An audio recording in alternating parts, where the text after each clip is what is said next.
Let's break down what today's market action means for your money. Here's what it actually means for you. When VIX drops this low, people feel safe. That's when the market teaches expensive lessons. I think calm is actually your moment to plan, not to sleep.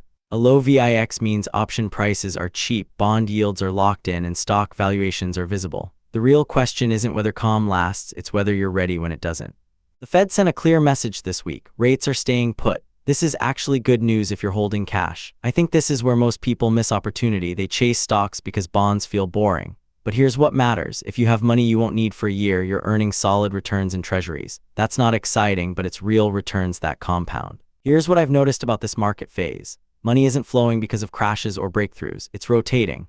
Some sectors that have run hard, especially the biggest technology names, are starting to share the stage. This matters for your money because it means the old just buy the biggest names playbook might be leaving money on the table. Diversification isn't just safer, it's actually smarter right now. I think your money should live in 3 places, and most beginners only use one. Bucket 1 is your emergency fund, 6 months of life in treasuries or savings. Bucket 2 is your long-term, boring portfolio that compounds for decades. Bucket 3 is smaller, maybe 5% for learning and small mistakes. You're not trying to get rich there, you're paying tuition to understand markets.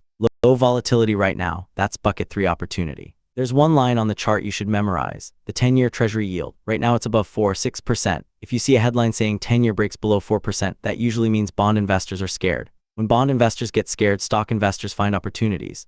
I'm not saying you should panic or celebrate. I'm saying this is the single most important indicator for what happens next. You just need to see it coming. Here's what you do today, not tomorrow. Sit down and count your money. How much do you need in the next year? That's bucket 1. How much are you not touching for a decade? That's bucket 2. What's left? That's your thinking money. You don't need to act on every signal. You need to know your own timeline and your own risk. The people who do well in calm markets aren't chasing returns. They're ready when it ends. That's the read. Keep it simple, react to the data, and join the free Discord at Discord.